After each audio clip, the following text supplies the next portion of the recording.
कपियो सिद्धियाधि महारथो जायतान्दोग्ध्रेधे निर्घोषा नटवानाशो सप्तेः पुरा निर्दोषा जिष्णो राधेष्ठाः सभेयो जुवास्य जजमानस्य वीरो जायतानि आमे धीरामेणाः पर्जन्यो बर्हतु फलवत्यो न ओषधयः पश्यन्ताञ्जो रक्षेमो नः कल्पताम्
न्यूज पर राम मंदिर परिसर से धर्म ध्वजा फहराता हुआ शिखर पर मोहन भागवत, प्रधानमंत्री मोदी, योगी आदित्यनाथ और इसके अलावा स्वामी गोविंद गिरी जी महाराज भी आपको नजर आए। और इस तरीके से अभी आज का ये कार्यक्रम यहाँ पर ये समाप्त हुआ, ध्वजारोहण का कार्यक्रम। और ये देखिए, इसी पल का इंतजार सभी को था, अयोध्या वासियों से लेकर पूरे देश को। और अब प्रभु श्री राम के मंदिर पर अब आपको ये धर्म ध्वजा लहराती हुई नजर आ रही है। और आज का दिन इसलिए भी खास है क्योंकि अब मंदिर का पूरा प्रांगण बनकर तैयार हो चुका है। श्री राम मंदिर पूर्ण रूप से बनकर तैयार हो चुका है, यानी कि जो तल जहां पर निर्माणाधीन था, काम चल रहा था, अब वो भी आम भक्तों के लिए अब खोल दिया जाएगा। और अब जो भी भक्त जाएंगे वो संपूर्ण मंदिर का दर्शन कर पाएंगे और साथ ही धर्म ध्वजा भी उनको लहराता हुआ शिखर पर नजर आएगा। तो करोड़ों करोड़ जो सनातनी हैं उनके लिए जो इंतजार की घड़ियां थी, जो सालों साल से दशकों से इंतजार कर रहे थे, आखिरकार वो अविस्मरणीय पल, वो अद्भुत क्षण आ गया। आप देख रहे हैं राम मंदिर के शिखर पर ये धर्म ध्वजा, केसरिया पताका। और आपको बता दें, इस कार्यक्रम में खुद प्रधानमंत्री मोदी मौजूद थे, उनके साथ लगातार हमने देखा आरएसएस प्रमुख मोहन भागवत दिख रहे थे, मुख्यमंत्री योगी आदित्यनाथ और स्वामी गोविंद गिरी जी महाराज को देखिए।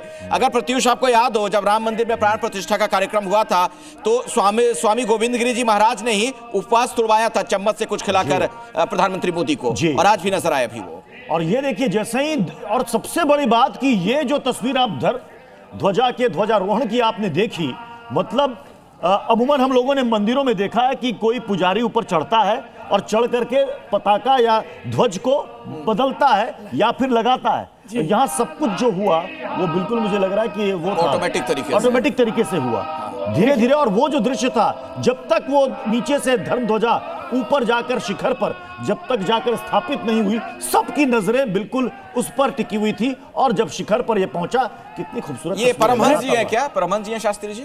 जी, और वेद मंत्रों के द्वारा, बिल्कुल वेद मंत्रों के द्वारा प्रतिष्ठा किया गया अखंड के लिए, कि अखंड बना रहे।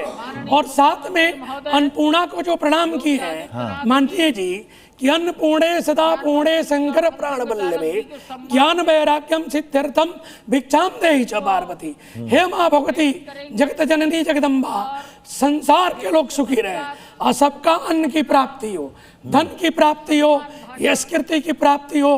राजा ऐसा ही होना चाहिए। राजा प्रजा के लिए अगर धर्म करे तो प्रजा सुखी होती है।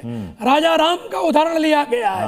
17 लाख वर्ष पूर्व में राजा राम हुए वाल्मीकि रामायण के अनुसार। और ये धर्म ध्वजा राजा को भी ये बताती है कि आपको हमेशा धर्म का ख्याल रखना है जी, किसी के साथ अन्याय ना हो, इसका भी बार बार उसको बोध कराते रहती है उस राजा को, क्योंकि ये अधर्म पर धर्म की विजय का ये प्रतीक है। तो ये राजा को और ज्यादा रिस्पॉन्सिबल और ज्यादा जिम्मेदार भी बनाती है। जब जब होई धर्म के हानि बाढ़ई अधम असुर अभिमानी। जब जब धर्म की हानि हुई है तो महामानव के रूप में कोई ना कोई व्यक्ति आया है, इस पृथ्वी पे आया है, राजा बन के आया है, धर्म का स्थापना किया है और संदेश शांति का एक दिया सुखद है। संयोग। शास्त्री जी देखिए जरा, ये जो आप देख रहे हैं ध्वजा को लहराते हुए, आज लग रहा है वहां तेज हवा भी बह रही है अयोध्या में, इसीलिए एकदम संपूर्ण रूप में हम ध्वजा देख पा रहे हैं फहराता हुआ।